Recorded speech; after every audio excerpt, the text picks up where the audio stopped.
علیکم ورحمۃ اللہ وبرکاتہ۔ وعلیکم السلام ورحمۃ اللہ وبرکاتہ۔ مولانا مدینہ المنورہ میں بھی سنیما ہال کھولے جا رہے ہیں، آپ اس کے متعلق کیا کہتے ہیں؟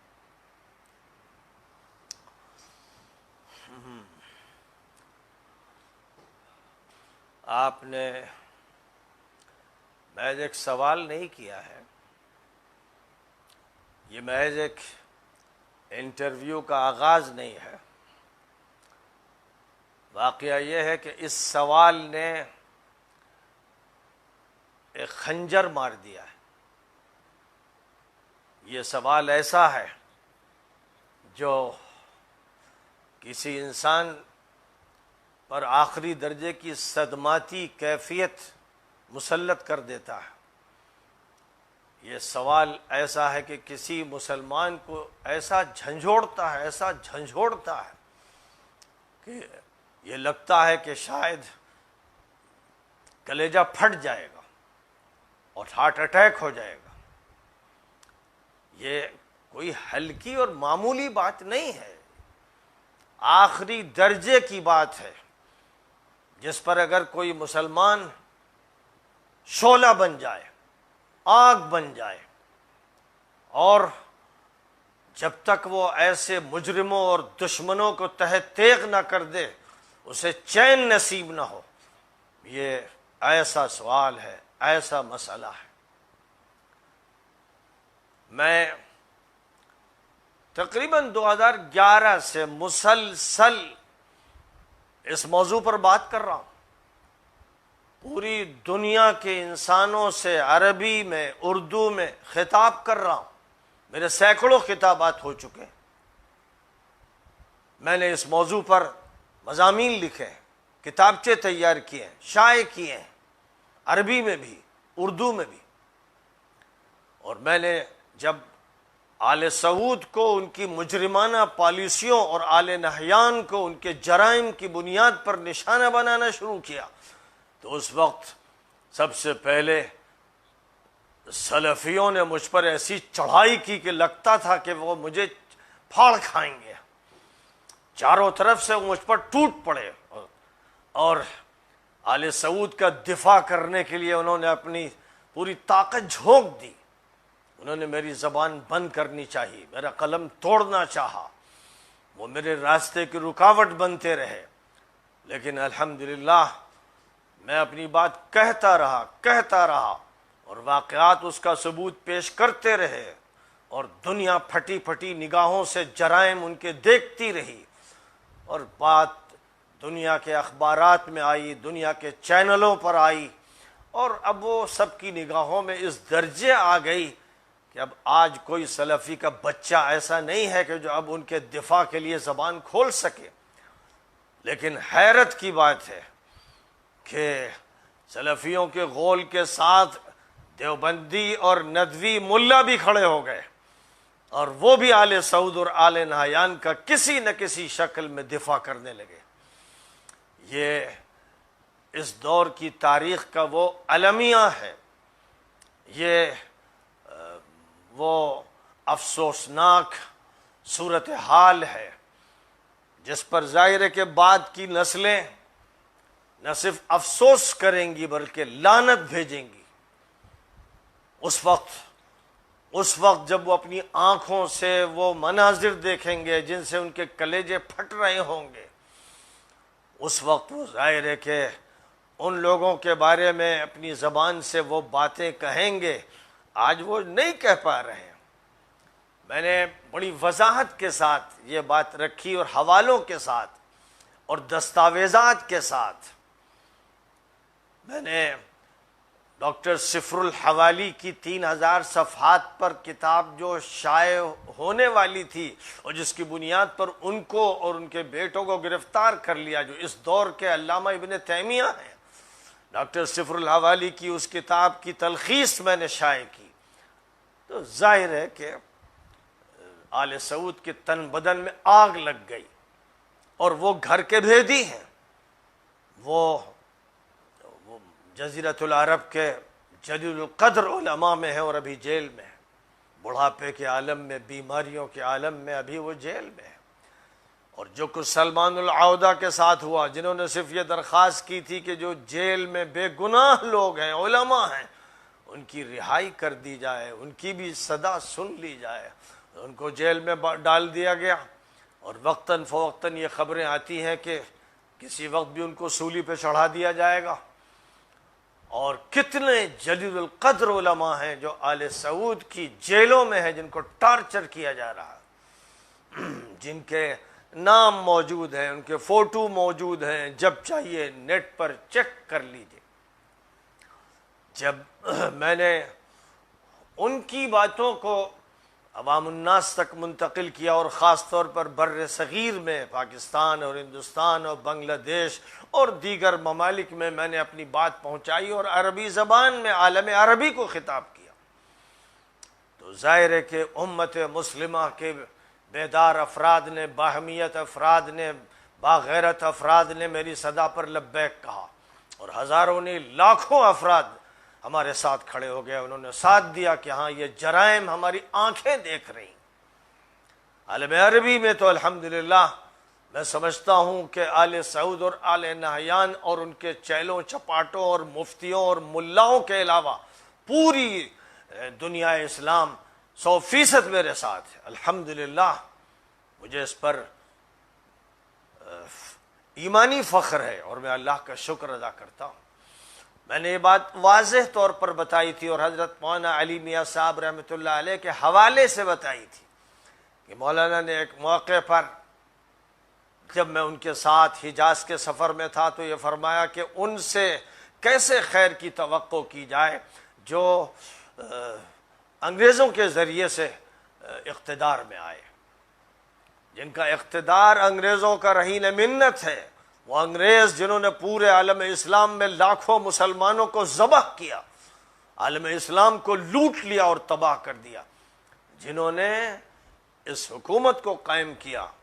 ظاہر ہے کہ ان سے مولانا کا کہنا تھا کہ کسی خیر کی توقع بیکار ہے۔ مولانا ظاہر ہے کہ اللہ کی خاطر انہیں نصیحت کرتے تھے، خط لکھتے تھے، دل کے پھپولے پھوڑتے تھے، اپنا کلیجہ پھونکتے تھے،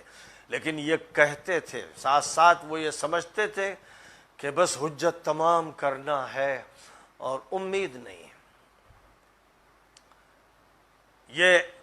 یہ وہ آل سعود مجرم ہیں جن کی حکومت انگریزوں کے سہارے قائم ہوئی، جنہوں نے عثمانیوں کا قتل عام کیا اور مسلمانوں پر الزام لگا کر انہوں نے، اور ان کے ساتھ جو ملا تھے محمد ابن عبد الوہاب اور پھر آگے چل کر ان کی اولاد، انہوں نے فتوے دیے اور انہوں نے پھر اپنے اقتدار کے لیے اور اپنی حکومت کے لیے قتل عام کیا، نجد میں کیا، حجاز میں کیا، حرمین میں کیا۔ یہ وہ ہیں جنہوں نے عثمانیوں کی خلافت کا خاتمہ کیا، یہ وہ لوگ ہیں جنہوں نے انگریزوں کا ساتھ دے کر، ایک طرف وہ شریف حسین تھا غدار و مجرم جس نے انگریزوں کا ساتھ دیا، اور پھر اس کے بعد یہ تھے جن کی حکومت کا قیام ہی انگریزوں کے سہارے ہوا، اور انگریزوں کے سہارے ان کی حکومت کا قیام ہوا، اور انگریزوں کے سہارے اسرائیل کا قیام ہوا، اور اسرائیل اور یہ دونوں کے دونوں انگریزوں کے اور پھر امریکنز کے جڑواں بچے ہیں۔ اس لیے اسرائیل نے کبھی ان پر کوئی کنکری نہیں چلائی اور انہوں نے کبھی بھی اسرائیل پر کوئی کنکری نہیں چلائی۔ دونوں کے درمیان گہری دوستیاں تھیں، اب وہ گہری دوستیاں عالم آشکارا ہو گئی ہیں، سب اپنی نگاہوں سے دیکھ رہے ہیں کہ یہ صہیونی عرب ہیں اور یہ یہودی فطرت رکھنے والے اور یہودی کاس کو پورا کرنے والے مجرم عرب ہیں۔ اب یہ باتیں کھل چکی ہیں، لیکن یہ وہ باتیں ہیں جو اللہ کے فضل سے میں اپنی جوانی سے جانتا تھا، اور میں جو عربی زبان میں ڈائری لکھتا تھا، کوئی آج اس کو دیکھ لے، 1973 سے میں نے لکھنا شروع کیا ہے، ہر دور میں نے ان پر تنقید کی ہے، زبان سے جب موقع ملا اور قلم سے مسلسل ان کے خلاف لکھتا رہا، اور میں اپنی آنکھوں سے بھی دیکھ کر لکھتا رہا۔ 1977 سے 1980 تک تو میں نے ان کی صبحیں دیکھی، ان کی شامیں دیکھی، ان کی سڑکیں دیکھی، ان کے ہوٹل دیکھے، اور حضرت مولانا علی میاں صاحب رحمۃ اللہ علیہ کی زبانی جو کچھ میں نے سنا اور میں نے جس طرح ان کے جلتے ہوئے دل کو دیکھا اور پھکے ہوئے کلیجے کو دیکھا، وہ ایک امانت ہے جس کو میں اپنے سینے میں لیے ہوئے ہوں، اور اسی کے کچھ شعلے ہیں جو بھڑک جاتے ہیں۔ بہرحال ان کا آغاز ہوا اس طرح کے انگریزوں کے سہارے ان کا وجود ہوا، اور اس کے بعد جنگ عظیم ثانی ہوئی۔ جنگ عظیم ثانی کے بعد امریکہ نے ان کو اپنی گود میں لے لیا۔ اب امریکہ کے سہارے اور اسرائیل کے سہارے ان کا بقا ہے۔ ان کا جو بھی استحکام ہے، ٹرمپ نے کہا تھا، کھل کر کہا تھا، اور پوری دنیا نے اس کو سنا اور چینلوں پہ دیکھا کہ کہا تھا کہ 2 ہفتے اگر ہماری مدد ان کے ساتھ نہ رہے تو ان کی حکومت کا خاتمہ ہو جائے گا، ان کی حکومت ہمارے سہارے چل رہی۔ اس نے ڈنکے کی چوٹ پہ کہا اور کہا کہ تمہیں رقمیں دینا ہے، ہم تمہارا تحفظ کر رہے ہیں۔ تو اس وقت سب نے یہ دیکھا کہ پوری ماتحتی کے ساتھ، غلامی کے ساتھ سر جھکا کر انہوں نے ٹرمپ کی بات کی، عملاً تصدیق کی، اور اس کے بعد اس کی خدمت میں ارب ڈالر رکھ دیے۔ بائیڈن آیا تھا تو یہ امید تھی کہ اب وہ ان کے خلاف ایکشن لے گا، اور خاشقجی کو جس طرح انہوں نے قتل کروایا، اس کے جسم کے ٹکڑے کروائے اور اس کو پھر تیزاب میں جھلسا دیا، اس کے خلاف اب ایکشن ہوگا۔ لیکن ظاہر ہے کہ امریکہ کے حزب مخالف کے ہوں یا حزب حاکم کے ہوں، وہاں کی مٹی سے جو پیدا ہوتے ہیں وہ سب بڑے مجرم اور خبیث اور غدار اور گندے اور ناپاک افراد ہوتے ہیں، جو ڈالروں میں بکتے ہیں اور ڈالروں سے خریدتے ہیں، جن کے پاس ضمیر نہیں ہوتے ہیں۔ اس لیے اللہ تعالیٰ نے ان کو بہرحال ایک ملک میں اتنا ذلیل کیا کہ 20 سال کے بعد ان کو لعنتوں کے ساتھ اور نحوستوں کے ساتھ نکال کے باہر پھینک دیا گیا۔ لیکن جس وقت ان کو ایک ملک نے نکال کے باہر پھینک دیا، آل سعود اور آل نہیان ان کے تلووں سے چمٹے ہوئے ہیں اور ان کی زبان سے تلوے چاٹنے میں لگے ہوئے ہیں۔ ظاہر ہے کہ آج ایک اصطلاح ہے جو پورے عالم عربی میں معروف ہے، اور ہندوستان میں اس کا تعارف میں نے کرایا، صہیونی عرب، زائنسٹ عرب۔ یہ صہیونی عرب ہیں، اور ان کا جو کردار ہے وہ یہ کہ پوری تاریخ اسلامی میں جو عمل نہیں ہوا وہ یہ کر رہے ہیں۔ جزیرۃ العرب کے بارے میں نبی اکرم صلی اللہ علیہ وسلم نے یہ وصیت فرمائی تھی، اخرج الیہود والنصارى من جزیرۃ العرب، اخرج المشرکین من جزیرۃ العرب۔ یہ جزیرۃ العرب جس میں شام و عراق کے جنوبی بارڈر سے لے کر پورا یمن اور حضرموت اور عمان اور قطر اور امارات اور کویت سب شامل ہے، یہ جزیرۃ العرب ہے۔ یہ الگ الگ ملک نہیں ہے، اور یہ الگ الگ ملک انگریزوں کے بنائے ہوئے ہیں۔ یہ در حقیقت صہیونیوں اور صلیبیوں کے ملک ہیں، یہ ان کے رجواڑے ہیں جن پر انہوں نے اپنے پٹھوں بٹھا رکھے۔ عام طور پر عوام تو کیا، جو خواص کہلاتے ہیں، جو علماء کہلاتے ہیں، وہ بھی اتنے اندھے بہرے ہو چکے ہیں کہ ان کو جزیرۃ العرب نہیں معلوم ہے۔ سعودی عرب بولتے ہیں، یہ کمینے سعودی عرب بولتے ہیں، خاندان کی طرف اس کی نسبت کرتے ہیں۔ اس کو کبھی بو بکری عرب نہیں کہا گیا، عمری عرب نہیں کہا گیا، عثمانی عرب نہیں کہا گیا، علوی عرب نہیں کہا گیا۔ آج ایک خاندان کی طرف اس جزیرۃ العرب کو منسوب کر دیا گیا، اور جو کمینے ہیں وہ بار بار دہراتے ہیں سعودی عرب،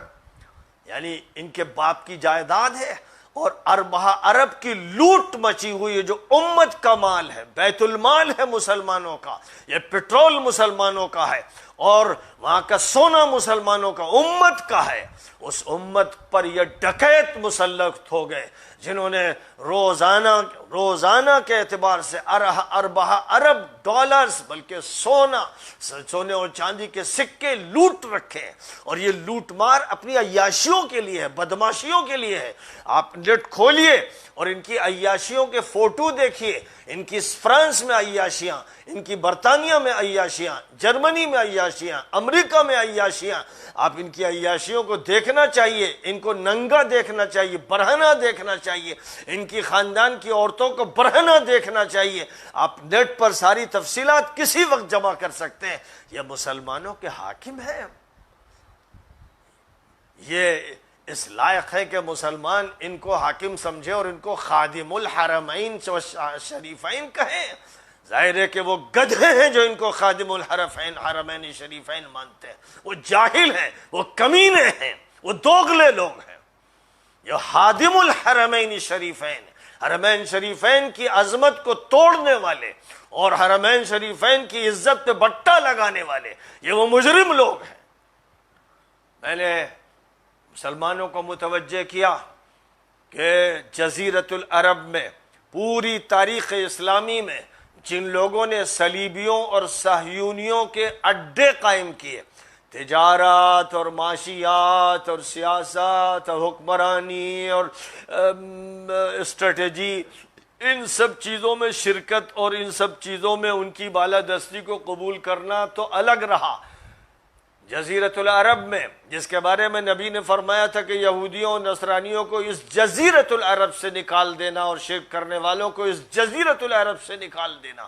اور اس کے بعد کسی کو ہمت نہیں ہوئی، نہ بنی امیہ کو، نہ بنو عباس کو، نہ بنو عثمان کو، کہ وہ لا کر ان نصرانیوں کو یہاں بسائے. حضرت عمر فاروق رضی اللہ تعالی عنہ نے اپنے دور خلافت میں حضور کی وصیت پر عمل کرتے ہوئے ان کو جزیرۃ العرب سے نکال باہر کیا تھا. لیکن پوری تاریخ کے منحوس، بدنصیب، شقی القلب یہ آل سعود ہیں، جنہوں نے، یہ دیکھ لیجئے، یہ جزیرۃ العرب ہے جس میں یمن خارج نہیں، یہ پورا کا پورا جزیرۃ العرب ہے. عراق اور سیریا کے نیچے جتنا ہے یہ سب جزیرۃ العرب ہمیشہ سے کہلاتا چلا آ رہا ہے. یہ جزیرۃ العرب ہے جس کے جنوب میں صلیبیوں اور صہیونیوں کے اڈے ہیں، جس کے شمال میں صلیبیوں اور صہیونیوں کے اڈے ہیں، اور پھر اس کے یہ ٹکڑے جو ہیں یہ رجواڑے بدماشوں اور عیاشوں کے، اس کے چپے چپے پر صلیبیوں اور صہیونیوں کے اڈے ہیں. اور ان کا ہر ہوٹل قہبہ گری کا ایک اڈا ہے، فحاشی کا ایک اڈا ہے. وہاں کون سی بدماشی اور کون سی عیاشی اور کون سا زنا ہے جو نہ ہوتا ہو. اور یہی صورتحال یہاں کے مختلف علاقوں کے ہوٹلز کا ہے. یہی صورتحال یہاں کے ان حصوں کی ہے کہ جہاں محلات ہیں، ان کے اندر کیا کیا ہو رہا ہے. جو بھی اس کے قریب جاتے ہیں چاہیے تو کبھی ان سے کچھ داستان سن لیجئے، ورنہ تو پر جل جاتے ہیں. سب کو وہاں جانے کی اجازت نہیں. یہاں فوجی اڈے قائم کیے گئے ہیں اور یہ جزیرۃ العرب پورا کا پورا ان کے حوالے کر دیا گیا ہے. اور ظاہر ہے کہ ریاض کی جو حکومت ہے اور جو حجاز میں بھی حکمرانی کر رہی ہے، یہ وہ رجواڑہ ہے جو ان کی حمایت میں قائم ہے. ٹرمپ نے کہا کہ 2 ہفتے یہ حکومت باقی نہیں رہے گی اگر ہم سہارا نہ دیں. اس لیے وہ دھڑلے سے کہتا تھا پیسہ لاؤ اور حفاظت لو. ظاہر ہے کہ یہی وہ اڈے ہیں جو اصلاً صہیونیوں کے ہیں، جو امریکن اڈا کہلاتا ہے، جو برٹش اڈا کہلاتا ہے. یاد رکھیے، یقین رکھیے، 100% مان لیجئے. نہیں مانیں گے تو کل آپ دیکھیں گے اور آنکھیں خون کے آنسو روئیں گی کہ یہ سب اڈے صہیونیوں کے ہیں، یہودیوں کے ہیں. جہاں امریکن اڈا ہے وہ یہودی اڈا ہے، وہ صہیونی اڈا ہے، وہ صلیبی اڈا ہے. اور جب سے محمد بن سلمان جیسا منحوس مسلط ہوا ہے، اس کا باپ زندہ رکھا جا رہا ہے اللہ کی طرف سے تاکہ پوری حجت قائم کر دی جائے، اور یہ اپنی زندگی میں اپنی اس بیٹے سے ہر جرم کروا لے. اس نے اعلان کیا کہ 300 سینما گھر قائم کیے جائیں گے. تو ہمارے ملا، ہمارے مفتی، قاضی جو ہر مسئلے پہ بولتے ہیں، چیختے ہیں، چلاتے ہیں، داڑتے ہیں، خاموش رہے، بلکہ کسی نہ کسی بہانے سے تائید کرتے رہے. حج بہت اچھا ہوا، حج کامیاب ہوا، حج میں کوئی بات نہیں ہوئی. یہ تعریف کے پہلو نکالتے رہے.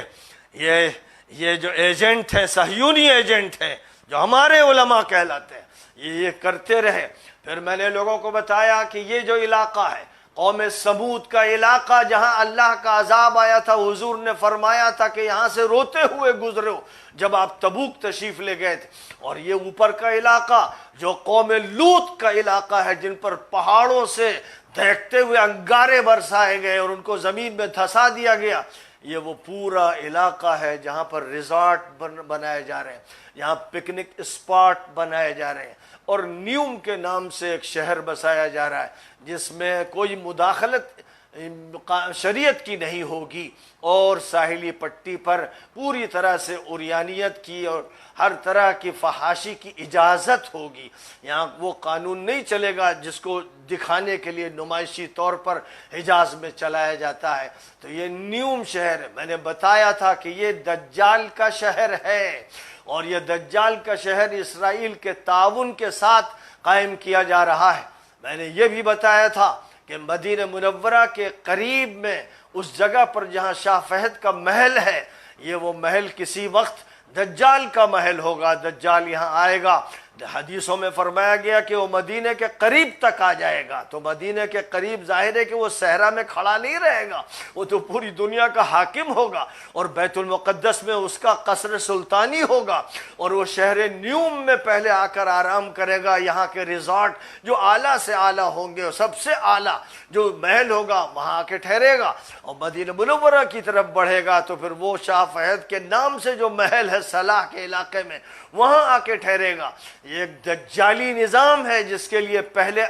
فوجی اڈے قائم کر دیے گئے ہیں تاکہ کوئی رکاوٹ نہ کر سکے، اور اگر کبھی کوئی انقلاب یا بغاوت ہو تو یہ سارے فوجی اڈے اسی لیے ہیں کہ وہ اس کو کچل کے رکھ دیں، اس حکومت کا تحفظ کریں، اور اس کے بعد عوام کو پیس کے رکھ دیں، جیسے انگریزوں نے یہاں لاکھوں انسانوں کو ختم کیا تھا، اور جہاں جہاں ان کا غلبہ ہوا وہاں لاکھوں مسلمانوں کو انہوں نے شہید کیا۔ یہ فوج اور ملک کی فوج اس کے لیے ہے کہ اگر عوام کبھی سر اٹھائیں گے کہ یہ منکرات ہو رہے ہیں یا محرمات ہو رہی ہیں اور یہ حضور کی وصیت کے خلاف ہو رہا ہے، جب کبھی اس طرح کا کوئی انقلاب برپا ہوگا تو اسے کچل دیا جائے گا۔ آج جو انقلاب مصر میں آیا اس کو کچلنے کا کام جو بادشاہ شاہ عبداللہ تھے انہوں نے کیا، اور جو انقلاب تیونس میں آیا اس کو کچلنے کا کام اسی حکومت نے کیا، اور اس سوڈان میں انقلاب برپا کرنے کا کام اسی حکومت نے کیا، اور سیریا میں لاکھوں مسلمانوں کو مجبور کر دینے اور ان کو یا تو ہلاک کر دینے یا ہجرت پر مجبور کر دینے کا کام یہاں پر جو جدے کے اندر جو 65 ملکوں کا اتحاد اور الائنس امریکہ کی سرپرستی میں قائم کیا گیا، یہی وہ الائنس تھا جس کے جہاز کارپیٹ بمبنگ کر کے محلوں کو تباہ کر رہے تھے، اور جتنے بھی سنی تھے جو مقابلہ کر رہے تھے نصیریوں سے ان کو تباہ کر دیا۔ اور آج صورتحال یہ ہے کہ لاکھوں افراد ترکی میں ہجرت پر مجبور ہیں، اور لاکھوں افراد اردن میں ہیں، اور لاکھوں افراد ادھر ادھر تتر بتر ہیں۔ یہ سب یہاں جدے میں جو الائنس قائم ہوا تھا امریکہ کی سرپرستی میں، اس الائنس کے نتیجے میں ہوا۔ پہلے عراق کو برباد کیا، صدام کو تباہ کر کے موقع ایران کے شیعوں کو دیا کہ وہ عراق پر غالب آ جائیں، سیریا پر غالب آ جائیں، لبنان ان کے ہاتھ میں چلا جائے۔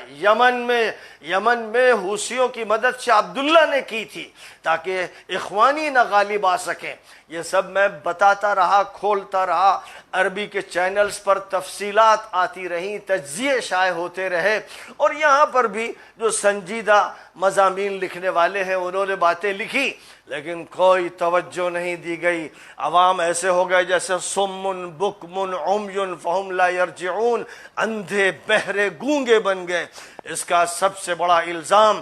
یہ جو عوام کو اندھا بہرا بنایا گیا، اور جس کے نتیجے میں ہوتے ہوتے اب آج یہ سوال ہو رہا کہ مدینہ منورہ میں 10 سینما ہال قائم کر دیے گئے یا بس کیے جانے والے ہیں۔ ابھی حج کے زمانے میں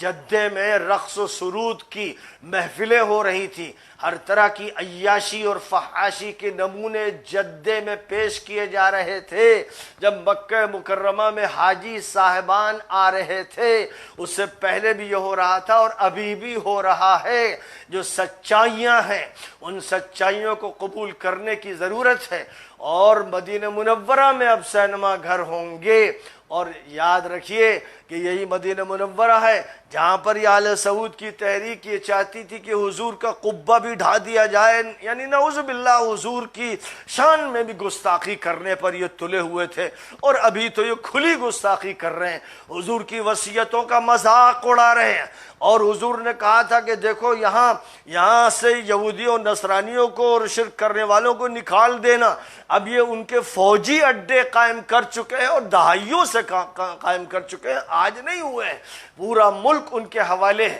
اور بحر احمر ان کے حوالے ہے، بحر عرب ان کے حوالے ہے، اور اس کے بعد یہ خلیج فارس ان کے حوالے ہے۔ یہ سب ان کے حوالے کرنے والے مجرم یہ ہیں، یہ جو اس ملک پر حکمرانی کر رہے ہیں اور ٹرمپ کے سہارے کرتے رہے، بائیڈن کے سہارے کر رہے ہیں، اس سے پہلے جتنے بھی بدماش صلیبی حکمراں گزرے ہیں ان کے سہارے یہاں پر یہ حکومت کرتے رہے۔ اور جب آنکھیں کھولی گئیں تو پھر کچھ ایسے شیخ اور کچھ ایسے پیراں کچھ ایسے مولانا رہے جنہوں نے ہمیشہ آوازیں بند کر دی اور وہ ان کی تائید کرتے رہے۔ آج پھر میں کہتا ہوں، میں بار بار کہہ چکا ہوں کہ رقص و سرود کی محفلیں اور دجال کا یہ شہر اور دجال کا ایک محل اور فوجی اڈے، یہ سب اس کے لیے کافی تھے کہ ان کے خلاف بگل بجا دیا جاتا، انقلاب کی دعوت دی جاتی اور ان کے خلاف یہ کہا جاتا کہ پوری امت کھڑی ہو جائے اور حرمین شریفین کو ان کے قبضے سے آزاد کیا جائے۔ اور جو بات جب علامہ سید سلیمان ندوی اور مفتی کفایت اللہ گئے تھے اور آل سعود سے ملے تھے اور یہ کہا تھا کہ حرمین کو عالمی نگرانی میں دیا جائے، یہ آپ کے صرف خاندان کے لیے نہیں ہے، تو شاہ عبدالعزیز نے بات ان کی سنی انسنی کر دی تھی۔ یہ بات آج پوری قوت سے پھر اٹھانی چاہیے کہ عالم اسلام کی تحویل میں حرمین کو دینا ہے، اور عالم اسلام میں جو امت مسلمہ ہے اس سے میں کہتا ہوں کہ اس مطالبے کو پوری شدت کے ساتھ رکھا جائے، اور جو علماء آل سعود سے وابستہ ہیں، جو رابطہ عالم اسلامی کے نام کی صہیونی ایجنسی کے ممبر ہیں، انہیں شرم کرنی چاہیے اور ان کو علل اعلان یہ بتانا چاہیے کہ ہم استعفیٰ دیتے ہیں، ہم اس سے الگ ہوتے ہیں، ہم آل سعود کے جرائم پر خاموش نہیں رہیں گے۔ میں نے نام لے کر کئی مرتبہ کہا، مولانا ارشد مدنی سے کہا، مولانا رابع حسنی سے کہا، ہر بات پہ بولتے ہیں آپ، ہر چیز پہ بولتے ہیں آپ، ہر چھوٹی سے چھوٹی بات پر زبان آپ کی چلتی ہے، فلاں کا انتقال ہو گیا، فلاں صاحب بیمار ہیں، اتحاد ملت کی کانفرنس ہو رہی ہے، ایک تماشا، اس میں ماشاءاللہ آپ کی زبان رواں دواں ہے، ذرا سا کسی نے چھیڑ دیا تو آپ میدان میں ہیں، اور جزیرۃ العرب اسلام کا قلعہ، اس میں اتنے بڑے بڑے جرائم ہو رہے ہیں اور آپ کی زبانیں خاموش کیوں ہیں؟ پوری امت سے سوال ہے کہ آپ اگر یہ سمجھتے ہیں کہ یہ آپ کے بڑے اور آپ کے بزرگ ہیں تو اب آپ اپنے دماغ سے یہ بات نکال دیجئے، یہ صہیونی عربوں کے ایجنٹ ہیں، انہوں نے اپنے اداروں اور اپنی شخصیات کی شکل میں ایجنسیاں کھولی ہیں۔ اگر یہ آج بھی جب مدینہ منورہ کی جب فضا کو جب ناپاک بنانے کی کوشش ہو رہی ہے، اگر آج بھی یہ خاموش رہے تو میں کہوں گا مسلمان نوجوانوں سے، میں کہوں گا امت کے ہر فرد سے کہ اس بات کو اب مان لو، تسلیم کر لو، اس کا اعلان کرو اور ہر جگہ کہو کہ یہ جو ملک کے بڑے بزرگ شمار کیے جاتے ہیں یہ صہیونی عربوں کے ایجنٹ ہیں۔ رابطہ عالم اسلام سے انہیں استعفیٰ دینا پڑے گا اور علل اعلان ان جرائم کے خلاف بولنا پڑے گا اور ان کو زبان کھولنی پڑے گی، ورنہ کسی مسئلے پر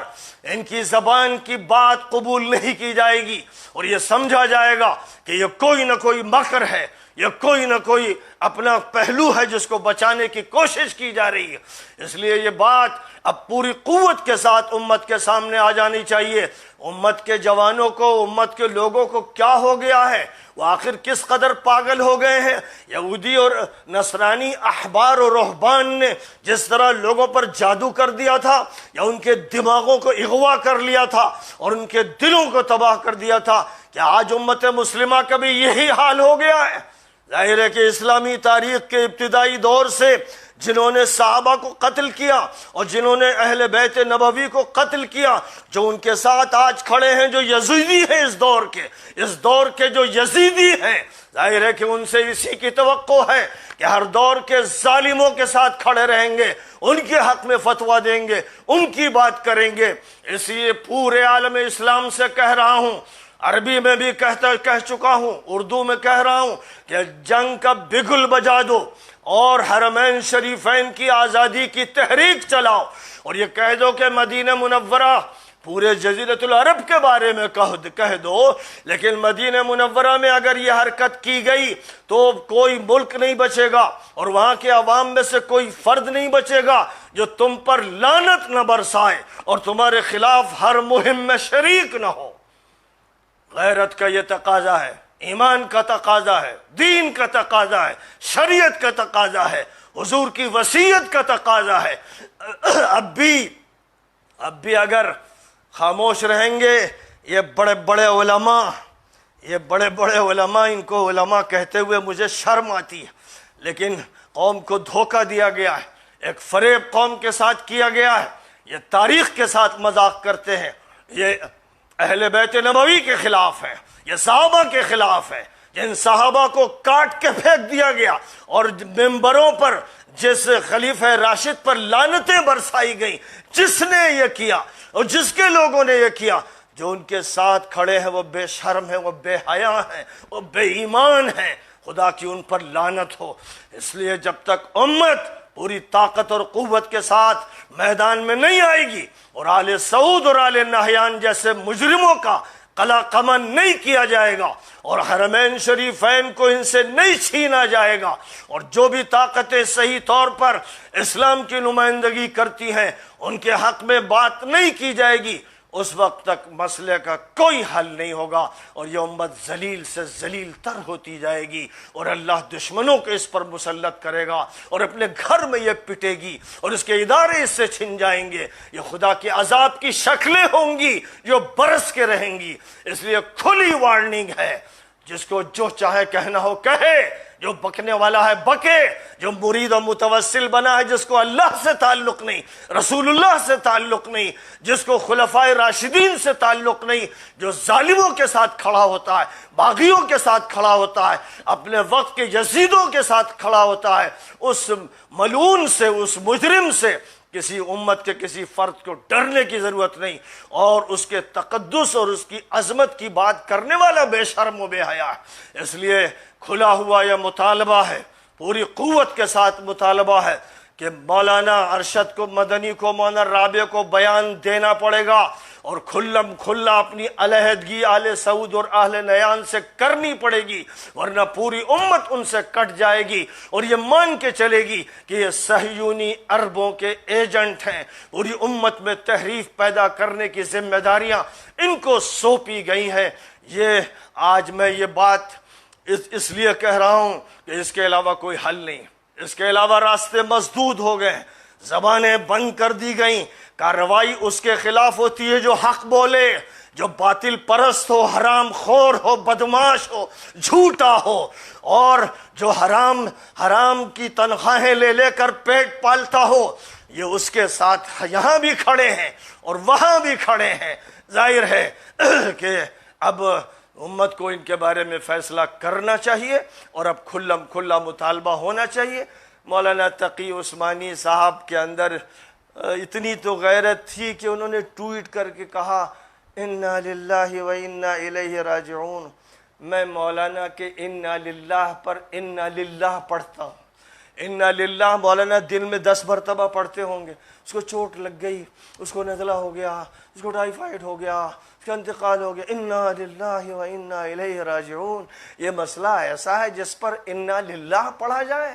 مولانا تقی صاحب سے کہتا ہوں کہ جتنی بھی تنظیمیں ہیں رابطہ اور فقہ اسلامی کی، ان سے علیحدگی کا اعلان کریں اور پاکستان میں یہ کہہ دیں صاف طور پر کہ پاکستان کو آل سعود کی ان حرکتوں کے خلاف کارروائی کرنی چاہیے، پاکستان کو آگے بڑھ کر حرمین شریفین کی ذمہ داری لینی چاہیے۔ مولانا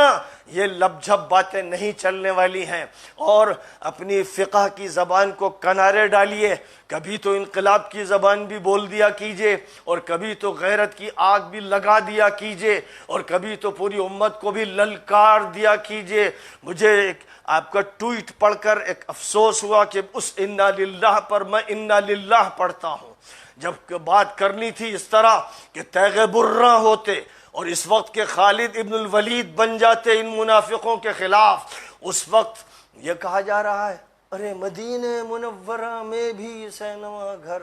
انا للہ و انا الیہ راجعون۔ آپ کی اس انا للہ سے آپ کے پڑوس میں بیٹھے ہوئے شخص پر بھی کوئی اثر نہیں پڑا، تو یہ اثر کیا جزیرۃ العرب پر پڑ جائے گا؟ لہذا میں